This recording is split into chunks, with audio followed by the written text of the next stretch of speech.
செயல்பாட்டில் இல்லாத சேமிப்பு கணக்கு வாடிக்கையாளர்களுக்கு பாரத் ஸ்டேட் வங்கி முக்கிய அறிவிப்பு ஒன்றை வெளியிட்டுள்ளது.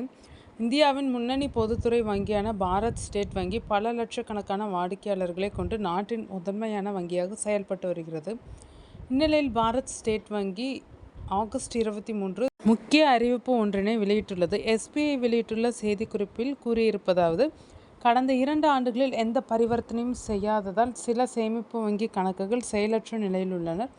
அத்தகைய வாடிக்கையாளர்கள் அருகிலுள்ள பாரத் ஸ்டேட் வங்கியின் கிளையை KYC ஆவணங்களுடன் தொடர்பு கொள்ளுமாறு கேட்டுக்கொள்கிறோம். வங்கிக்கு நேரடியாக செல்ல இயலாதவர்கள் இணைய வங்கி சேவை அல்லது யோனோ செயலி அல்லது ATM இயந்திரம் அல்லது வாட்ஸ்அப் வங்கி சேவை போன்ற ஏதாவது ஒரு டிஜிட்டல் தளத்தின் மூலமாகவும் KYC-யினை புதுப்பிக்கலாம்.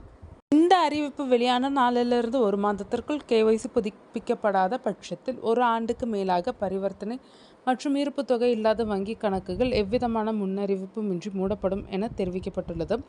ஸ்டேட் வங்கி இந்த அறிவிப்பினை ஆகஸ்ட் 23 வெளியிட்டுள்ள நிலையில் அந்த வங்கியின் மேற்கண்ட அறிவிப்பில் குறிப்பிட்டுள்ளபடி செப்டம்பர் 23 KYC ஆவணங்களை புதுப்பிக்க வேண்டும் என்பது குறிப்பிடத்தக்கது.